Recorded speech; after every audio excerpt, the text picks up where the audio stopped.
15 రోజులకు ఒకసారి మీ ఇంటికి చుట్టాలు వస్తే మీ రియాక్షన్ ఏంటి? అదే ఇంట్లో కాకుండా మీలోకే వస్తే? మ్యాటర్ ఏంటో చెప్పే ముందు సబ్స్క్రైబ్ అండ్ కమెంట్ చేసేయండి. దేమో భూతమా అని ఫిక్స్ అయిపోయారు కదా? కొంచెం అలాంటిదేనండి, నా బాధ వినండి. పండగ స్టార్ట్ అయ్యే 1 వీక్ ముందు వస్తుందండి. నన్ను తిననివ్వదు, పడుకోనివ్వదు, పండగ ప్రశాంతంగా చేసుకోనివ్వదు. పడుకుంటే లెగలేను, లెగిస్తే పడుకోలేను. అది మన ఒంట్లోకి వస్తే మనకు నచ్చినవి తినడం కన్నా దానికి నచ్చినవే తినాలి మనం. మన ఇంటికి చుట్టాలు వస్తే మనం ఉండమని చెప్తాం కదా, నేనైతే వాళ్ళని పొమ్మని చెప్తానండి. ఎందుకంటే వాళ్ళ మెయింటెనెన్స్ చేయడం మనకు కష్టం అండి. వాళ్ళ మెయింటెనెన్స్ ఏంటో నేను ఇప్పుడు చెప్తా. వేడివేడి సూప్స్ కావాలి, స్పైసీ ఫుడ్ కావాలి, అయితే మజ్జిగ కావాలి, లేకపోతే లిక్విడ్స్ కావాలి.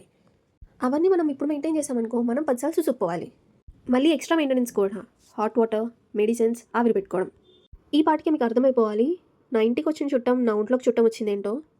అదే కోల్డ్ అండ్ కాఫ్ అండి బాబు. నేను ఎన్ని రెమెడీస్ తీసుకున్నా దానికి నచ్చినప్పుడే పోతుంది, నేను పొమ్మంటే పోవట్లేదు అసలు. అవి మా ఇంటికి ఎప్పుడైనా వస్తే మినిమం 15 డేస్ వరకు పోవు.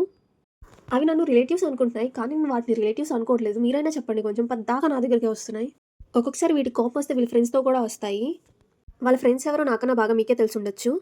తెలిస్తే కమెంట్ చేసేయండి. అండ్ ఆల్సో మీ ఇంటికి మీ రిలేటివ్స్ వస్తాయి ఎన్ని డేస్ ఉంటాయి, అండ్ వాళ్ళ ఫ్రెండ్స్తోనే వస్తాయా అవి కూడా కమెంట్ చేయండి. Do like, share and subscribe. Thanks for watching. Bye.